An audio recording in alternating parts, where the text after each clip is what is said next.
This program is sponsored by Thrill City, Hyderabad. Namaste, welcome to Four Sides TV. అప్పుడప్పుడు మనం ఏదో చేద్దాం అనుకుంటాం కానీ పరిస్థితులు అనుకూలించవు ఫలితం తారుమారవుతుంది ఫిన్లాండ్ దేశం తీసుకున్న ఓ నిర్ణయం అమలు విషయానికి వచ్చేసరికి సరిగ్గా ఇలాంటిదే జరిగింది ఫలితంగా తానేమో చేద్దాం అనుకున్న నిర్ణయం నుంచి వెనక్కి రావాలని భావిస్తుంది ఆ దేశం ఇంతకీ ఫిన్లాండ్ తీసుకున్న నిర్ణయం ఏమిటి నిర్ణయాన్ని తిరిగి ఎందుకు వెనక్కి తీసుకోవాలని చూస్తుంది ఇప్పుడు తెలుసుకుందాం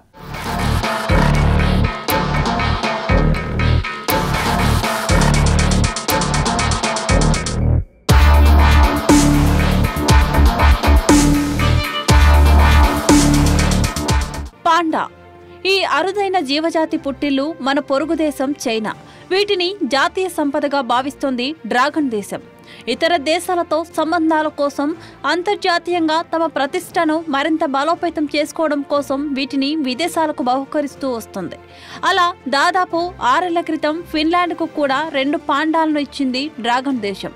బహుమతిగా ఇచ్చాక తీసుకోకుండా ఉంటారా చైనా బహుకరించిన 2 పాండాలను చాలా సంతోషంగా తీసుకున్న ఫిన్లాండ్కు కొన్ని రోజుల తర్వాత పరిస్థితి తలప్రాణం తోకకొచ్చినట్లు అయింది వీటి నిర్వహణ కోట్లలో ఖర్చు ఉండటంతో ఆ దేశం బెంబేలెత్తింది మాకొద్దు బాబోయ్ అంటూ ఇప్పుడు వాటిని తిరిగి చైనాకు ఇచ్చేస్తుంది దీనికి సంబంధించిన అసలు విషయానికి వస్తే 2018లో చైనా అధ్యక్షుడు షీ జిన్పింగ్ ఫిన్లాండ్ లో పర్యటించారు ఆ సందర్భంగా పాండాల సంరక్షణపై ఇరు దేశాల మధ్య ఒప్పందం జరిగింది ఇందులో భాగంగా లూమి పిరి అనే 2 పాండాలను ఫిన్లాండ్లోని ఓ ప్రైవేటు కంపెనీకి చెందిన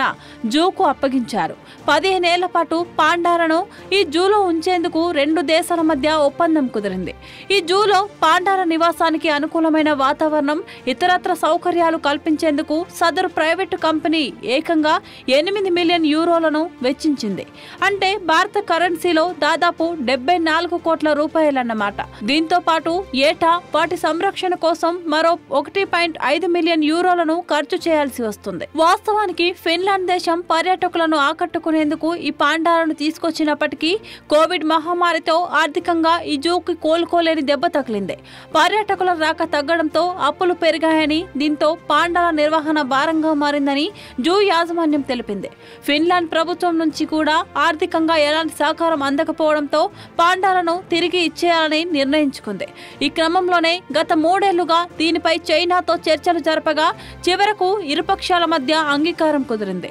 మరికొద్ది రోజుల్లో పాండాలను తిరిగి చైనాకు అప్పగించనున్నారు